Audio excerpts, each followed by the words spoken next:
Can a woman have tubal ligation if other forms of birth control are not working for her and she and her husband are done having children?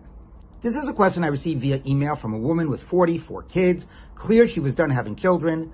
Birth control pills had never worked for her, the effect they had on her body. An IUD which had worked had recently migrated and it required surgery to remove. And the doctor wanted to know if she should do a tubal ligation when she was in there. So what's the halacha? Is this permissible or not? Generally, it's assumed that a tubal ligation is a rabbinic violation for women. So one approach would be to explore, can that rabbinic violation be overridden under certain cases? This woman had said that if there were no halachic options of birth control, she would have to stop having penetrative sex with her husband.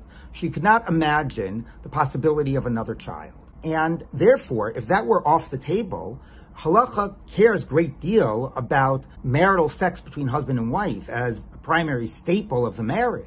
And to take one of the most intimate acts off of the table with the basic sort of, even though there's sex includes more of this, but about intercourse is seen as halachically as that central act of sex, that might seem to be something that would be such a weighty issue in terms of the shalom bayis concerned that it could override the rabbinic prohibition.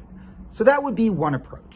A second approach would be to think maybe there's a reason that this isn't the violation at all.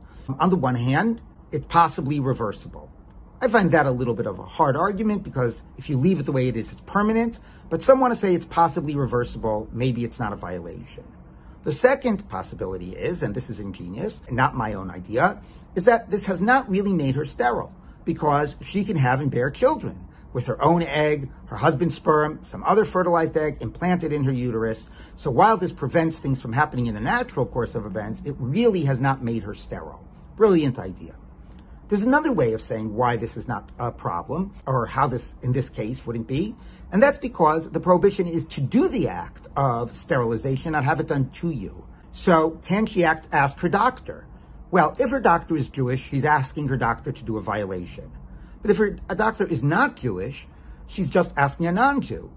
Now, there's a general question, can you ask a non-Jew to do something that would be a violation on places other than Shabbat?